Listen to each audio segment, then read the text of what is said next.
This is Averrage coming at you with another video of what I have watched this week. And what I have watched is Masters of the Universe Revelation Part 1. And the episodes are out on Netflix. It's only 5 episodes. So, not a lot. And it's really good. I would highly recommend it. I've also watched the Suicide Squad finally by James Gunn. Definitely worth the watch. I definitely can relate to Ratcatcher 2 and Harley Quinn. Definitely. And if you see that blue light in my glasses, that is my laptop. That's right there. That's basically my script. Okay. Excuse me. But without further ado, Elise's, this is the cast. It's a pretty stacked cast, not gonna lie. Very good cast. Got Chris Wood. He voices Prince Adam and He-Man. He played Mon-El in Supergirl. You got Sarah Michelle Gellar. Plays Tifa. Voices Tifa. She played Buffy in Buffy the Vampire Slayer. Daphne in the live action Scooby-Doo movies. You have Lena Headey. Voices Evil-Lyn. She played Queen Gorgo in 300.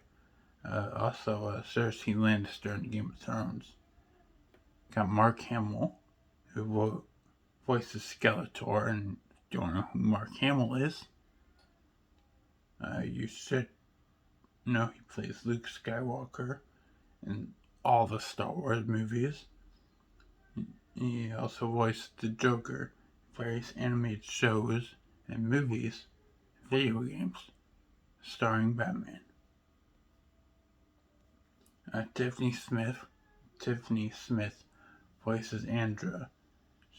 She also played as Ophelia in Supernatural, and she voiced Hawkgirl in the Lego DC Supervillains video game. I got Dietrich Bader. Sorry, mispronounced that. But he's one of those actors, one of those really good actors that I know his face, but I don't always know his name. So I can pick him out and be like, oh, he's right there. Who is that? I've seen him in a lot of stuff. Who is he? But he's one of those actors. I see him in a lot. I don't realize he's there, you know? He plays Rex in Napoleon Dynamite. He also plays a Mer-Man security guard in Jay and Silent Bob Strike Back.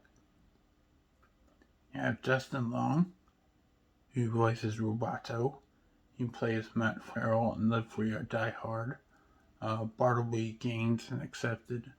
And Brandon in Galaxy Quest, which is one of my favorite movies. It's top notch. Got Griffin Newman, who voices Orko.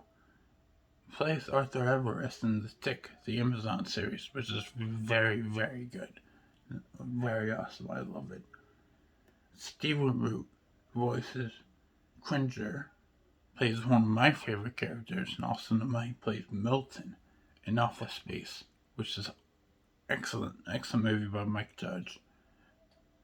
Go watch it; it's funny.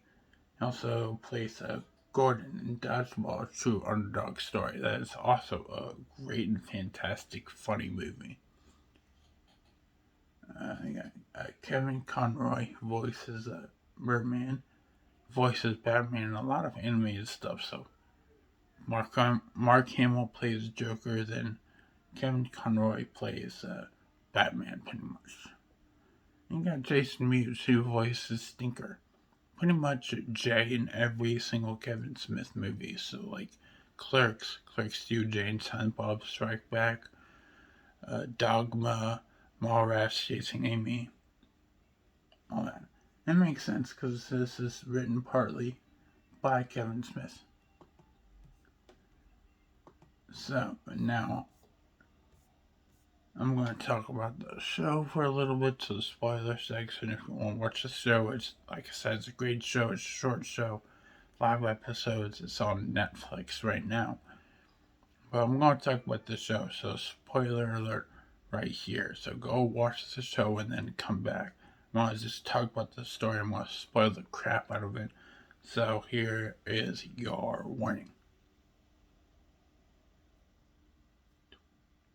Alright, let's get on with the show. So the show opens up, Castle Grayskull is hoarding all this magic of Eternia. Eternia relies on magic. Skeletor is trying to get into Castle Grayskull to rule all of Eternia.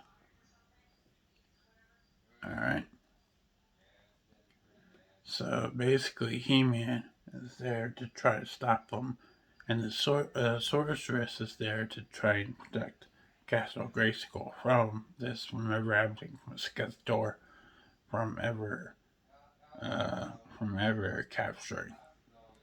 So, but Skeletor tricks the Sorceress by disguising himself as He-Man. So she lets him in, and he just then immediately betrays her. And then morphs back into Skeletor and Evil-Lyn, and basically just holds her hostage and calls He-Man out. Now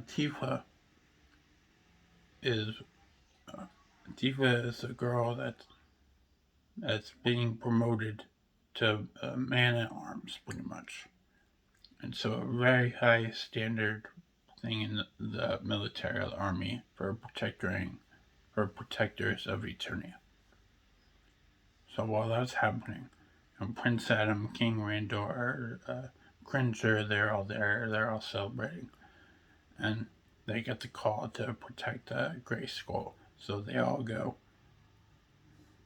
and turns out that Skeletor, who's normally there to rule Grayskull, or to go to Grayskull and rule Eternia, is there to tear Grayskull down because he knows the true prize is under Grayskull. So, but He-Man jumps in, tries to save the day. Tifa jumps in, so it's He-Man versus Skeletor, Evil-Lyn versus Tifa. Mossman does jump in, but unfortunately, uh, Skeletor burns him up, and he uses the sort of power that He-Man has to unlock this thing that was underneath Castle Grayskull all the time. It's the Hall of Wisdom, which has all the knowledge of the known universe. And it has this magical orb, too, that the Skeletor cracks. And magical orb holds all the magic of Eternia. And so he cracks it, he lets all the magic go. And this magical blast that erupts everywhere. So in order to contain it all, He-Man puts it all into his sword of power, because they can contain it all. So the blast happens and all that stuff, and then He-Man, Skeletor, they disappear.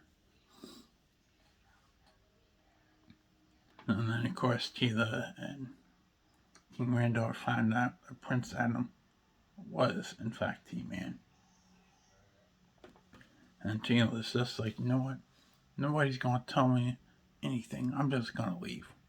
I'm just gonna go. And that ends the first episode. And episode 2 opens up like 5 years later, I think. And it's a Tila with a new person. Andra. And then it opens up with a garbage dump. And they go to the garbage dump, and it turns out there's this big cat named Stinkor who is rummaging through the garbage dump, and he finds the glove of Globula, which is a magical artifact. Magic is dying from Eternia from that orb that was cracked 5 years ago. So basically, all magical artifacts in Eternia now are worth a lot of money, high prices. So I know they fight, the Stinkor gets defeated, got the glove of Gobula. They return it to the lady. Then this other lady is hanging out, outside of the building that they're in. Like you want to get a goblet. It's not a magical goblet. It's a sentimental goblet. Uh, and you have to go on Snake Mountain to get it. And eventually they go. And they find out that there's a cybernetic cult that worships nothing but the motherboard.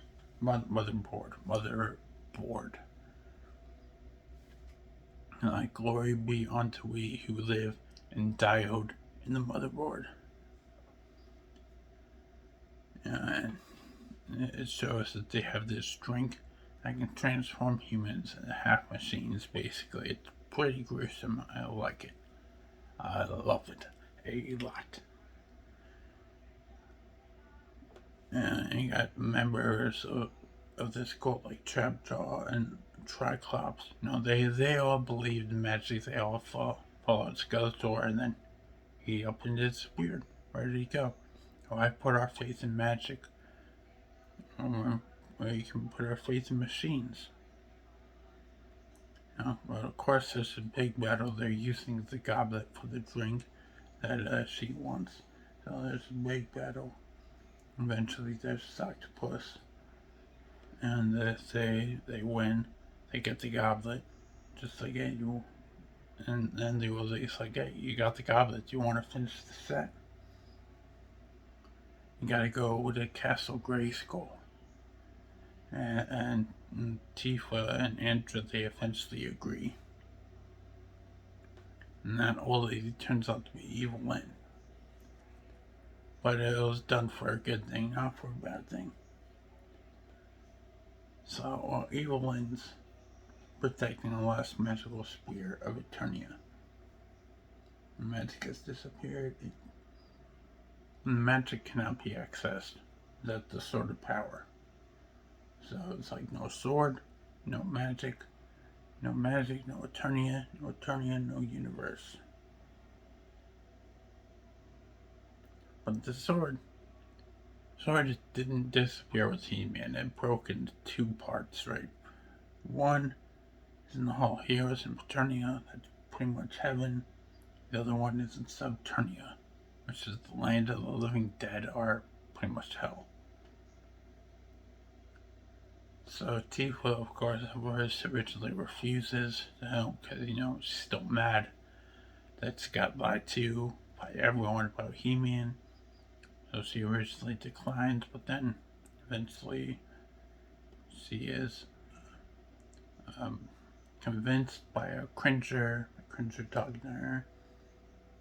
And then they're going to go to a weapon expert, the man at arms, Duncan.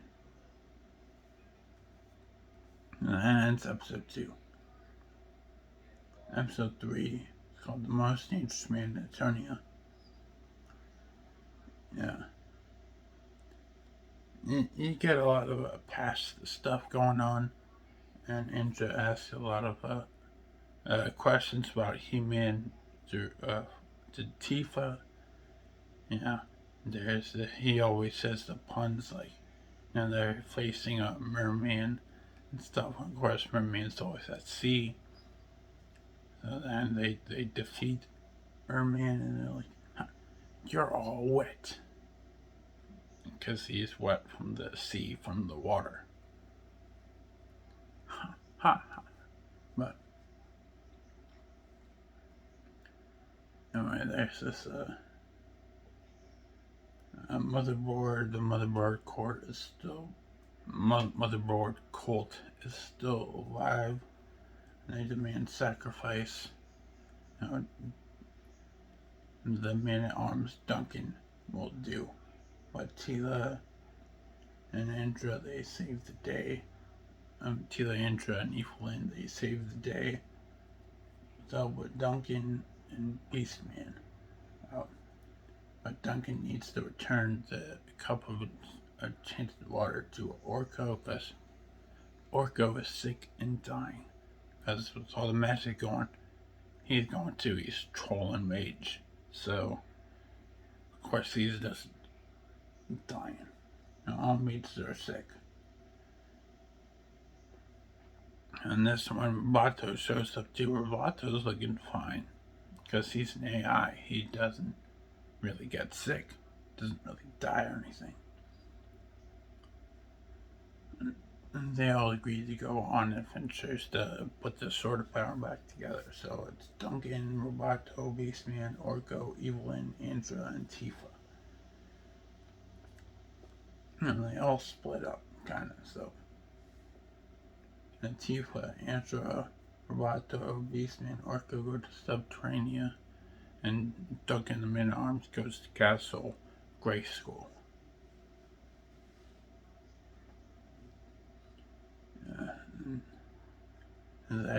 They actually meet up with Mer-Man.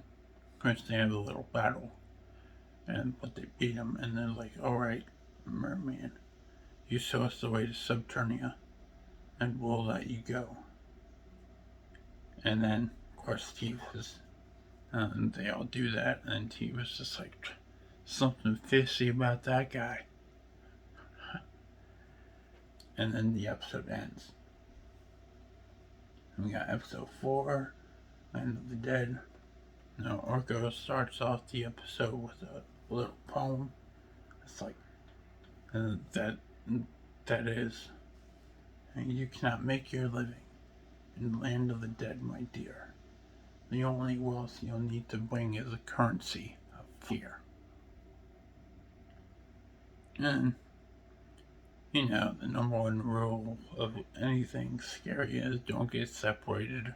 And of course, in all movies, they all get separated. Now, Antra's with Beastman and Roboto, Orko's with Evil-Lyn, and Tifa is by herself. So, of course, Orko is trying everything. Orko has some magic spells he can use. And he's trying to find where his friends went. So it's like, magic observation lens, show me where we might see our friends. And then, of course, the magnifying glass he summons burns a bird instead. But Subterranea is showing everybody's fear. And Tifa meets this mysterious skeleton person that's not Skeletor. He's like, I will trade you this half of the sword and the protection of your friends if you show me your fear. Of course she agrees, but she's like, I have no fear.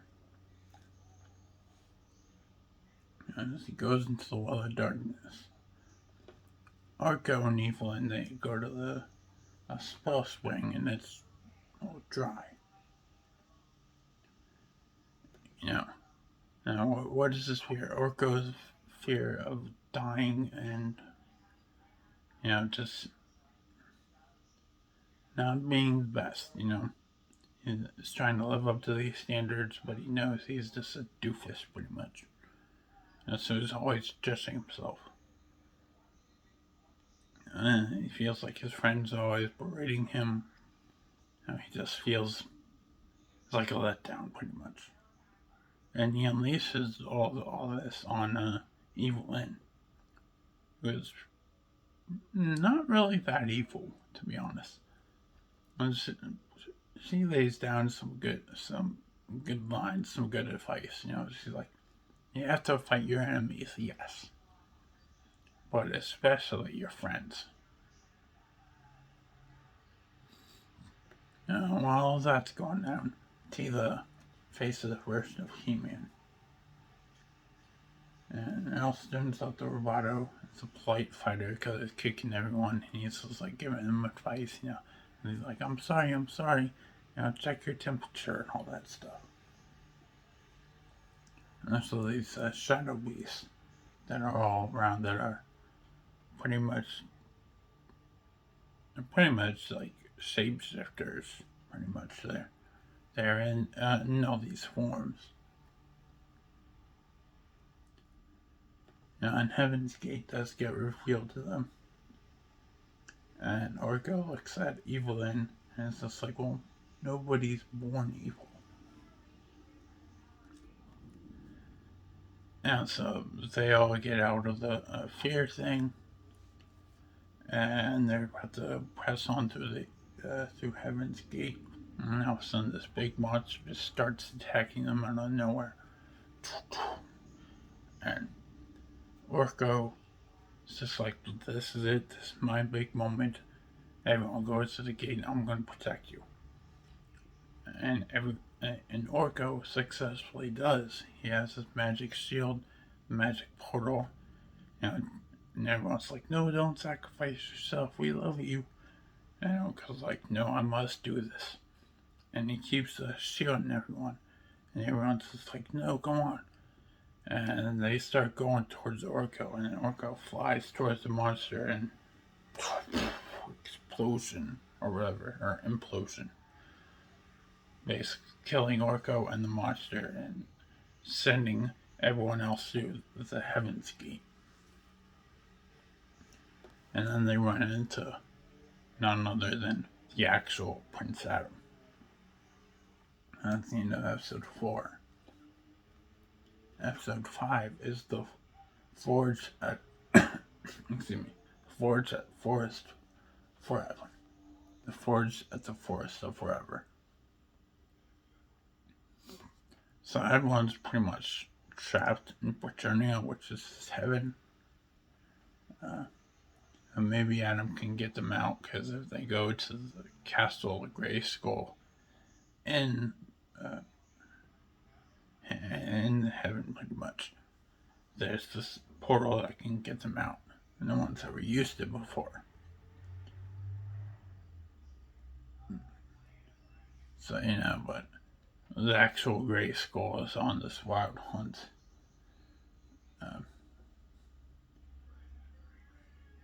And Grayskull was the first champion. And Prince Adam had a choice when he died. He could have chosen his champion form or his regular form. He's the only person in Britannia that didn't choose his champion form.